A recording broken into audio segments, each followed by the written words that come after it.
저는 이 장면이 이현주 심판을 벼르고 있던 당원들이 퇴출을 확정지을 수 있는 장면이라고 봅니다. 지난달 이현주가 함돈균 방송에 출연했다는 사실이 확인됐습니다. 그런데 여기서 김용남을 옹호하면서 다른 당 지지하려면 다른 당 당원을 하라는 발언을 한 것으로 확인됐습니다. 앞뒤 맥락을 함께 들으면 더욱 충격적입니다.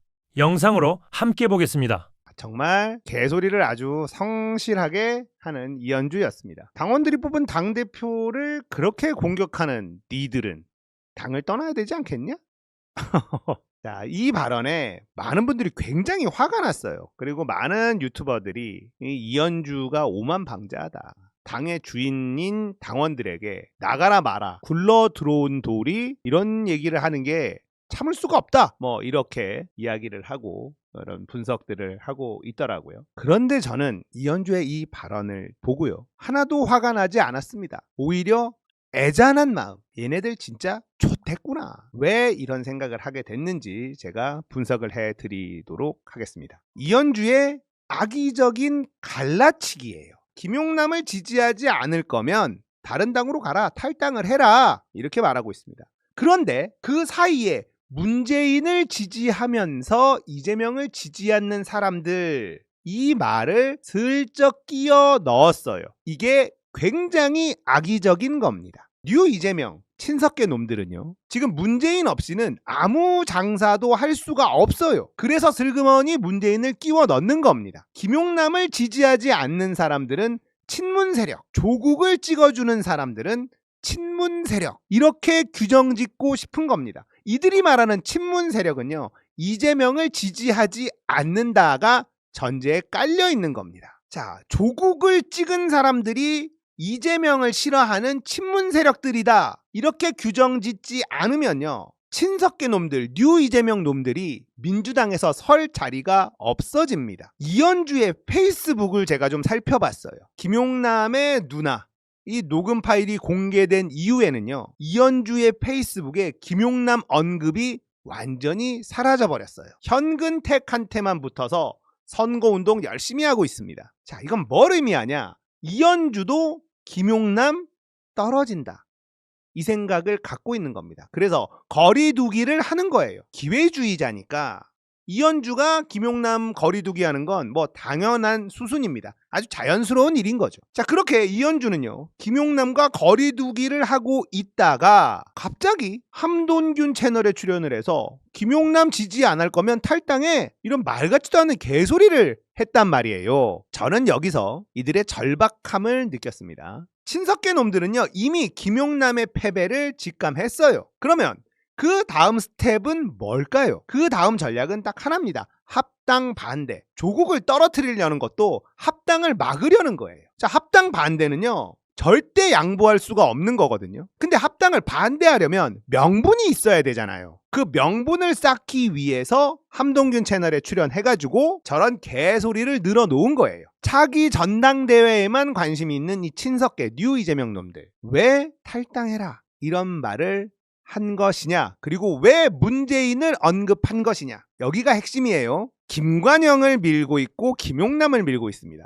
이 둘은 서로 같은 선상에서 지지할 수 없는 인간들이죠. 민주당 후보인 김용남을 지지해라 이러면서 무소속 후보인 김관영을 지지한다 이러고 있는 거잖아요. 모순이지 않습니까? 그런데도 하고 있잖아요, 이놈들은요. 이 둘은 낙선합니다. 대한민국 민주시민들이요, 그렇게 만만한 사람들이 아니에요. 김관영과 김용남이 낙선을 하게 되면요, 친석계 놈들의 차기 전당대회 플랜이 완전히 망가집니다. 그러면 어쨌든 다음 전략을 짜야 되잖아요.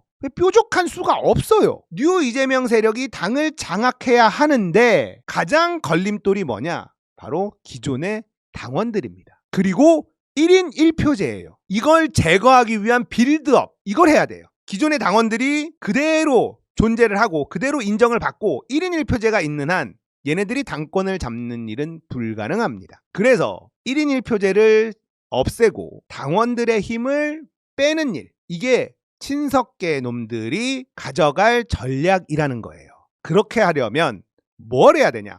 기존 당원들의 신뢰도를 떨어뜨려라. 이 작업이 최우선 선행돼야 되는 일입니다. 조국이 당선이 됐어요. 그건 이재명을 지지하는 당원들보다 문재인을 지지하는 당원들이 많다는 것을 의미하는 거다. 이렇게 우기기 시작할 겁니다. 아까 이현주가 문재인 대통령 발언한 것 의미가 있는 거예요. 문재인을 지지하면서 이재명을 지지하지 않는 사람들. 대부분의 민주당원들은요. 김대중을 지지하고 노무현을 지지하고 문재인을 지지하고 이재명을 지지해요. 우리는 친노이고 친문이었다가 친명이 된 사람들입니다. 그런데 이현주는 굳이 딱 꼬집어서 문재인을 지지하고 이재명을 지지하지 않는 사람들이라고 이야기를 해요. 이게 핵심인 겁니다. 조국이 당선됐어? 민주당 내의 당원들이 이재명 지지하지 않고 문재인 지지하는 사람들이 너무 많아. 이 증거로 조국 당선을 내세울 거라는 거예요. 그래야 앞으로 당원들이 결정하는 것, 이걸 흔들 수 있으니까요. 당원들 중에 친문 세력이 너무 많아서 당원들이 의사결정을 하게 되면 이재명 정부에 피해를 줄 수 있다. 이 논리를 세우는 겁니다. 그래서 이현주가 한 바로 저 발언은요. 김용남이 떨어졌구나. 이걸 염두에 둔 발언이라는 거예요. 그냥 발악을 하고 있는 겁니다. 지금 현재 답이 없거든요. 자, 요즘에 커뮤니티를 돌아다녀 보는데요. 슬슬 통일교 이야기가 나오기 시작합니다. 자, 이것도 당원들에 대한 신뢰도를 훼손시키기 위한 작업이에요. 제가 신천지 통일교 민주당원 등장시킬 거다 예언해 드렸죠. 이거는 그냥 정해진 수순이에요. 자, 이제 친석계 놈들의 전략은 나왔다라는 거예요. 당원들에게 의견을 물어보면 안 된다. 이 명분을 찾아야 돼요. 그래서 당원들이 선택한 그 어떤 것도 정당성을 부여받지 못하게 만드는 것. 그래야 1인 1표제를 물을 수 있거든요. 얘네들이 노리는 건 바로 이겁니다.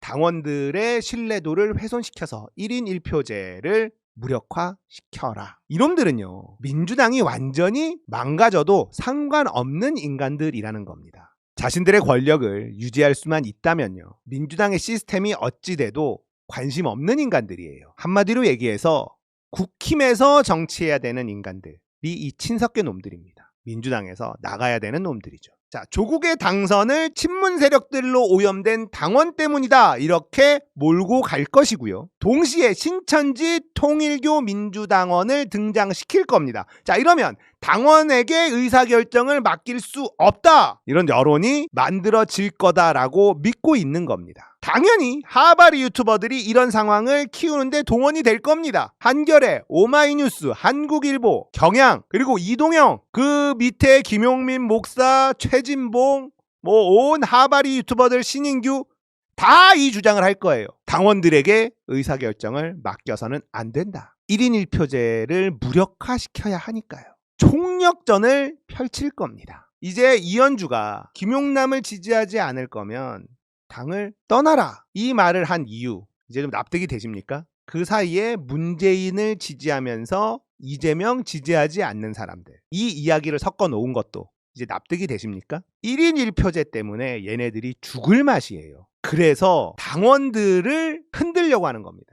당원을 믿어서는 안 된다. 이 작업을 치기 위해서 김용남과 거리두기를 해왔던 이현주가 함동균 채널에 나와서 저 발언을 한 거예요. 이제 남은 카드가 이거 하나밖에 없는 겁니다. 당원들을 믿을 수 없다. 당원들에게 당을 맡기면 안 된다. 친석계 뉴 이재명 놈들은요. 외통수에 걸려 있습니다. 다른 전략이 이제는 아예 없어졌어요. 당원들을 모욕하는 것 말고는 남은 카드가 없다는 겁니다. 이해가 좀 되시죠? 근데 우리는 이걸 한번 당한 적이 있다니까. 탈당도 쉽게 안 하고 1인 1표제도 포기를 안 할 거거든. 보세요. 이현주가 이 발언을 시작했고요. 내일 조국 당선되고 나면요. 100% 이 얘기 나올 겁니다. 민주당 당원들 중에 친문 세력들이 너무 많다. 이재명 정부 성공을 바라는 사람들이 아니다. 이 얘기를 할 겁니다. 저놈들이요. 지금 죽을 맛이에요. 저게 먹히겠습니까? 택도 없죠. 그런데 할 수 있는 게 이거밖에 없다니까요. 이대로 흘러가면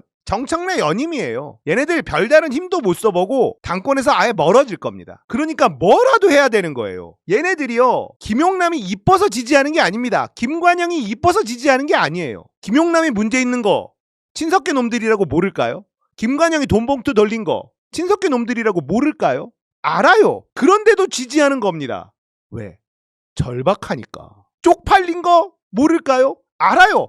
알고도 철판 깔고 하는 겁니다. 왜? 다음 총선 공천이 걸려 있으니까요. 내 체면이 지금 중요한 게 아니다. 정청래 연임되면 나 공천 못 받는다. 그냥 이 생각에 쪽팔림을 무릅쓰고 똥물 속으로 들어가는 겁니다. 얘네들은 그런 놈들이에요. 자, 이현주가 김용남 지지하지 않을 거면 당을 떠나라. 이런 이야기. 왜 했는지 이제 납득이 되시죠? 화낼 필요가 없는 거예요. 쟤네들이 완전히 구석에 몰려서 그냥 발악을 하는 겁니다. 그리고 우리는 씩 웃어주면 되는 거야. 아, 이현주 저거 웬 개소리를 하냐? 그럴 이유가 없어. 아시겠죠? 궁지에 몰린 건 친석계 놈들이고요. 힘을 가진 건 당원들입니다. 우리가 결정권이 있어요. 그리고 김용남 후보를 지지하고 응원하는 거 너무 자연스럽고 당연하다고 봐요. 그런데 구체적 사안 이거는 전혀 설득력 없는 논리로 사람을 무시하듯 마치 그거를 의심하는 사람을 비판하는 사람이 틀린 것처럼 자꾸만 얘기하니까 돌아버리는 거예요, 저는. 근데 제가 좀 궁금한 점이 예. 자, 그럼 김용남 후보가 허점이 있다는 것을 우리 지도부는 모르고 공천을 했습니다. 근데 선거하는 과정 속에서 허점이 있다는 게 드러났습니다. 근데 그게 사실 지금 정말 진실인지 아닌지는 사실 지금 네. 당장은 알 의혹 수가 단계죠, 없어요. 의혹 자, 단계. 그러면 지도부는 네. 거기에 대해서 검증을 했을까요, 안 했을까요? 뒤늦게라도 이제 알아봤을 거 아닙니까? 우리가 공천한 김용남 후보가 문제가 있나 없나? 그러면 당에는 네. 뭐 당무 감사라든지 어떤 기능이 있습니다. 네. 그래서 그 기능에 있는 당직자들이 저는 최대한 빠른 시간 내에 얼마나 정확하게 했다고 담보할 수는 없지만 그럼에도 불구하고 절차를 지켜서 나름대로 지도부에 보고를 했을 거라고 생각을 하고 그 보고를 토대로 사무총장과 당대표가 정무적인 판단을 했을 거라고 생각합니다. 그 판단의 옵션은 첫 번째, 이거 심각하니까 우리 사퇴시켜야겠다. 혹은 이걸 가지고 지금 사퇴시키면 전체적인 선거에 영향 줄 수 있겠다. 그리고 본인들이 정치적으로 책임지겠다는 결단을 내렸을 거라고 저는 생각을 합니다. 근데 이것을 일정 정도 한정된 지도부가 이걸 공론화를 시켜서 본인들이 고민할 수 있지 어느 정도까지 열어줄 수 있을까? 저는 거기에 대해서는 조금 의문이 있습니다. 고생하십니다. 고생하시는데 이건 그렇게 어려운 문제가 아니고요. 이게 이 선거가 지금 강승필 좋아. 이따 우리 그 데이터를 보겠지만 네. 전체적으로 지방선거가 예컨대 16군데 하는데 8대 8이다. 이렇게 아슬아슬한 상황이면 벌써 잘랐어요. 그렇죠. 지금 이건 뭐냐면 선거가 너무 여유 있어 지금. 이건 뭐 평택을 해서 김용남 후보가 어떻게 되든 상관없이 전체 전황에 영향이 거의 없어요. 왜 없냐 하면 지금 민주당 후보를 찍으려고 하는 사람들이 영향을 받지 않아요 이거에. 평택을 민주당 후보가 무슨 사채업을 무슨 차명으로 했는지 안 했는지 했다 하더라도 그거는 거기 문제지. 이것 때문에 내가 민주당을 지지 안 한다는 거 이런 거 없어. 그럴 것 같아요. 그렇기 때문에 선거가 무지 여유 있어요 지금. 그래서 크게 경각심을 가지고 이 문제를 보지를 않아. 그러니까 내버려 두는 거예요. 예전에 총선 때 일을 들어볼까요? 총선 때 민주당이 이재명 대통령이 당대표 시절에 총선 치르면서 여러 우여곡절 있었습니다. 네. 어떤 사람은 잘려나오고 어떤 사람은 네, 버팅기고 뭐 네. 옛날에 무슨 어디 기고한 무슨 글에 뭐 좀 험한 말을 했다 이런 걸 뭐 노무현 대통령 깐 적이 있다 뭐 온갖 거 가지고 다 이렇게 해서 후보를 교체하기도 하고 막 다 했습니다. 그럴 때 어떻게 하냐 하면 정당이라는 건 그렇습니다. 갑자기 몰랐던 사항이 팍 튀쳐나오잖아요. 네. 그러면 당사자하고 그 당사자를 당 지도부에 이렇게 연결해서 공천 과정에서 작용했던 정치인하고 막 수시로 통화합니다. 그리고 당사자를 불러갖고 사실이 뭔지를 물어본 다음에 어떻게 했으면 좋겠냐 물어봐요. 그럼 당사자가 보통은 저는 이거 억울한데 근데 지금 선거 임박해 있기 때문에 이거를 사실관계를 다투기 시작하면 당 전체가 계속 공격받을 것 같습니다. 그 제가 여기서 자진 사퇴하는 걸로 하시죠. 그리고 빨리 그 대안을 수습 국면으로 가겠죠. 대안을 빨리 해줬으면 좋겠습니다. 이렇게 한 다음에 본인이 발표하고 당에서는 수용하고 그다음에 새로운 후보를 내고 이런 과정을 다 밟았어요. 김용남 후보 이건 왜 안 되냐? 안 되는 거예요 이게 지금. 서로 간에 그 과거에 민주당의 후보가 어떤 문제가 불거져서 그것이 사실이든 아니든 간에 언론의 공격을 대대적으로 받기 시작하면 벌써 본인이 나 때문에 당이 선거에 지장을 받을 위험이 있다는 것 때문에 괴로워요. 네. 그래서 본인이 물러나려고 그럽니다. 이 싸움은 내가 나중에까지 한 자연인으로서 내가 언론하고 뭐 다 해나갈 거다. 그러나 지금 당에 피해가 갈 수 있기 때문에 제가 물러서겠습니다. 이렇게 수습하는 게 199이에요. 근데 지금 이 건은 이게 통하지를 않아요. 이 스토리에는. 제가 상세한 내용을 아는 건 아니지만 이 커뮤니케이션이 김영남 후보의 경우에 작동하지 않아요. 그리고 이제 김영남 후보하고 어릴 때부터 대학생 때부터 잘 아는 뭐 어떤 도당위원장이나 이런 사람들은 계속 김영남 커버치는 뭐 무슨 당원들 협박하는 그런 성명이나 내고 있고 당 사무총장은 별 문제 없다는 식으로 얘기하고 지금 이렇게 작동하고 있는 거여서 이거는 김영남이 되고 안 되고 문제가 아니고 야 민주당 큰일이다. 그렇죠. 어떻게 하면 좋냐 이거. 그러니까 제가 생각하기에는 그건 거예요. 사람마다 다 이 문제를 바라보고 문제를 제기하는 방식이 다른데 제 관점은 그런 거예요. 아까 다양성을 어떻게 관리할 것인가. 그러면 첫 번째 여러 가지 민주 진보 진영 내에도 다양한 정치 세력이 있잖아요. 그렇죠. 그 세력과 어떤 형식으로 포용하고 포섭하고 동화시킬 것이냐 아니면 인정하고 존중하고 연대할 것이냐. 이 첫 번째 문제고요. 두 번째 문제는 뭐냐면 내부로 들어온 사람들을 어떻게 관리할 것이냐 문제거든요. 그러면 김용남 후보의 경우 우리 민주당의 당원이고 민주당이 활동하는 건 오케이. 그런데 선출적으로 내세울 정도의 앞으로 이런 후보를 알게 됐을 때 우리가 선출적으로 내세우는 것이 민주당이라고 하는 정체성이 맞냐라고 하는 것을 당원이 그런 심각한 문제의식을 제기하는 건 너무 자연스러운 거 아니에요? 자, 그럼 여기서 제 질문 하나 드릴게요. 만약에 평택을에 김용남 후보가 출마했어요. 그런데 조국혁신당의 조국 후보가 안 나왔어.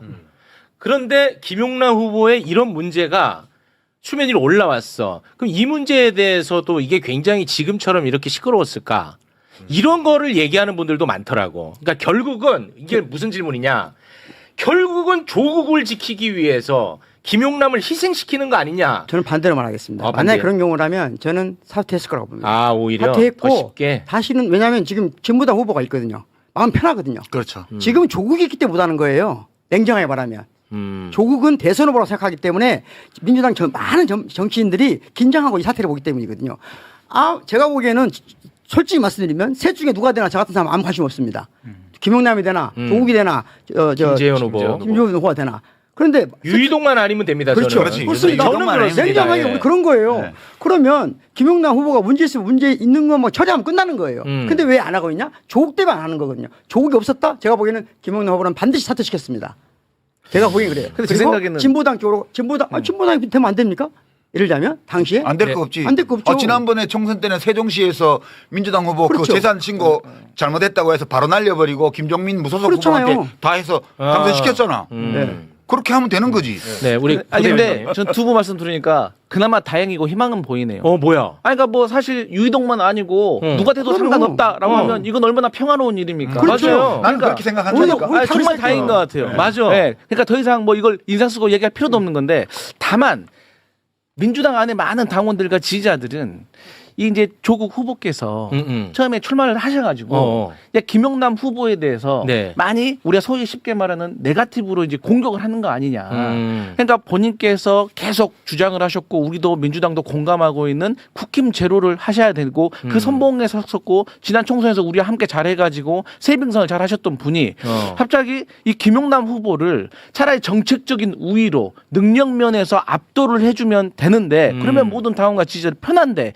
이게 자꾸 네거티브로 흐르니까 이게 결론 이 과정 속에서 일부 당원과 지지자들이 막 다른 오해 이상한 감정이 생겨버린 거예요. 그러다 보니까 이 지도부도 이 돌발 변수라고 일종으로 쉽게 표현하면 이 문제에 대해서 오해받을 수도 있다는. 그러니까 그들도 유이동만 아니면 되는데 갑자기 여기서 김용남의 작든 크든 어떤 하자를 가지고 내려버리면 이거 다른 생각하는 거 아니야? 라는 오해가 있고 그 지도부도 정치를 해야 되고 미래를 생각하는 사람들이니까 또 다 자기들 자기의 정무적인 판단을 하는 겁니다. 네네. 그렇기 때문에 저는 그 부분이 매우 아쉬웠다. 저는 그런 생각해요. 부대변인 훌륭합니다.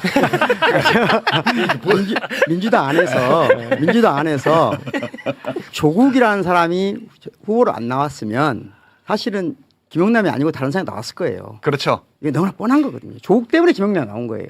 아, 그렇게 또 연결됩니까? 네, 그렇죠. 이게 지금 뭐야? 아니 우리가 지금 이 공론의 영역에서 솔직하게 얘기를 해야 되는데 그렇죠. 지금 네네. 가면무도회를 하는 거야. 이게 평택을에 대한 정치 비평은 비평가들이 거의 대부분이 다 종편이나 유튜브에 나와서 가면 무도회를 하고 있어요. 정확하게 얘기하자고요. 조국이 아니고 다른 후보가 예컨대 그 조국 혁신당에서 여기는 당신들 귀책 사유 있는 데니까 우리 당에서 누구 후보 낼게 이렇게 해서 냈다고 쳐요. 네네. 그럼 민주당 양보했을 수도 있어요. 양보할 수도 있고 그리고 이왕 후보 나갔을 수도 있고. 생각해봐요. 아니 거기 국힘 제로라는 대의를 위해서는 그러면 조국 후보가 이렇게 했으면 좋겠어 그런 얘기 하잖아요. 제일 좋은 방법은 민주당이 공천을 안 했으면 돼요. 거기에. 민주당이 단 한 개라도 이번 지방선거에서 자기 몫을 내놓은 데가 있어요? 없죠. 한 군데도 없습니다. 그러니까 내가 조국 씨한테도 처음에 조국 혁신당 만들 때부터 이걸 경고를 했어요. 나한테 자문하러 왔을 때 민주당 무서운 정당이다. 민주당이 얼마나 무서운 정당이냐 하면 국힘당 계열과의 정당과 싸울 때는 사자 같지만 거기 않고 이쪽 진보 진영 안에서 다른 군소정당하고 싸울 때는 늑대다. 자기 살코기, 자기 먹을 고기, 살코기 한 점도 양보 안 한다. 그래서 민주당하고 지역구에서 부딪히게 되면 뼈가 가루가 될 거라고. 그거는 좋고 나쁘고를 떠나서 현실이에요. 이게 정치는 권력투쟁이기 때문에 민주당으로서 그렇게 갈 수밖에 없는 거예요. 근데 창당할 때부터 이 말씀 하셨었어요. 민주당은 모든 정당이 그러듯이 민주당도 그래요. 이거 진보 보수를 막론하고 현실 정치의 정세는 그럴 수밖에 없어요. 대표님하고 작가님하고 저하고 비슷한 관점은 뭐냐면은 범민주 진보 진영에 대한 우리 애정이 있잖아요. 그러면 그 애정은 뭐냐면은 큰 집은 좀 큰 집답게 행위하고 작은 집은 작은 집답게 행위해서 잘 어울려 살자는 그렇죠. 거거든요. 아, 그럼요. 그게 우리 길이잖아요. 근데 큰 집 내부의 권력 싸움 때문에 이런 식의 모습을 계속 보이는 게 좋냐. 사실 큰 집 내부에 지금 누가 대장되냐 때문에 이 모든 걸 아니, 지금 네, 그렇다는 것만 지적하고요. 네. 그 문제는 어차피 지방선거 끝나고 그건 8월 그래요. 전당대회 가면서 이제 겉으로 드러나게 돼 있어요. 그때 가서 더 커져? 예, 당원들. 그만해 이제. 아니 그래서 그때 가서 이제 당원들이 그 얘기- 결정하면 그 얘기를 되고. 다음에 어쩔 수가 하더라도 없어. 아니 제가 잠깐 하나만 좀 네. 말씀드릴게요. 이거는 솔직히 좀 지긋지긋한 질문인데 제 주변에 있는 뭐 이름 밝히지 않겠습니다. 네, 그 친구도 뭐 이래 복잡한 얘기하다가 항상 저한테 물어보는 게 있어요. 내가 답할 수도 없는 질문이야. 유시민 작가는 친문 부활을 위해서 저러는 거 맞냐? 이걸 계속 물어봐요. 내가 뭐 알 수도 없고 나는 뭐 유시민 작가님이랑 같이 만나고 뭐 그런 관계가 아니니까 오늘 방송도 아마 댓글에서는 무슨 뭐 사전 교감하에 뭐 한 줄 알 거야. 근데 전혀 그런 거 아닌데 또 다시 한번 여쭤봅니다. 왜냐? 이게 거의 만능 언어처럼 활용이 돼요. 그러니까 매우 폭력적이에요. 지금 예. 얼마나 폭력적이냐면 제가 사실 지난번에 나왔을 때 오윤혜 씨하고 할 때 오윤혜 씨가 한 말 중에 내가 그냥 넘겨버렸어요. 그때 네. 뭐 이재명 대통령 연임해야 되는데 벌써 뭐 차기 주자 얘기하고 이러니까 서운하다. 그 서운하지 않냐 이런 얘기를 하더라고요. 이재명 대통령 연임 불가능해요. 물론 정치 철학적으로 보면 국민 주권이기 때문에 지금 헌법의 부칙조항 이 개정 당시의 대통령에게는 임기와 관련해서 이 변경을 할 경우에 적용 안 된다고 돼 있는 부칙 조항조차도 그것도 다 헌법 개정 대상이기 때문에 된다고 주장하는 사람이 있긴 해요. 근데 또 반명으로 가겠네. 아, 그런 얘기를 왜 또? 아, 그냥 할 얘기만 하세요. 헌법적으로 보면 네. 아니 내가 하는 얘기는 이재명 대통령의 연임은 헌법적으로 불가능해요. 나도 이재명 대통령 연임했으면 좋겠어. 근데 불가능한데 그것이 가능한 것처럼 전제를 두고 그리고 그것을 가로막는 자로 조국, 문재인, 유시민, 김어준 이런 자들이 다 그거를 가로막고 있다는 식의 언설을 공유하면서 네. 이런 어리석은 얘기들을 해대는 거예요. 사람들이 많은 사람들이. 근데 그러니까 굉장히 많습니다. 그 얘기하는 사람 보고 물어보세요. 친문이 누구냐고. 조국. 그러니까 그러면 조국 대통령 만들려고 그러냐 이렇게 말하면 되지.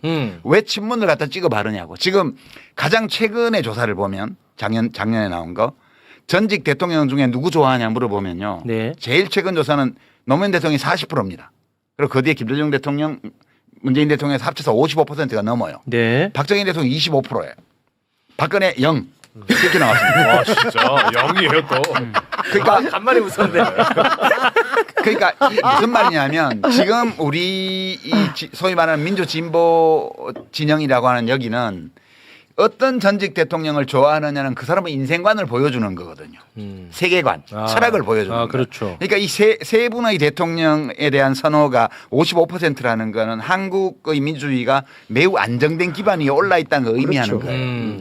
그러니까 여기가 연합해서 지금 민주정부를 계속 김대중 정부, 노무현 정부, 문재인 정부, 이재명 정부까지 이렇게 와 있는 거라고요. 네. 켜켜이 위에 쌓아가지고 시루떡 쌓듯이 쌓아가지고. 네.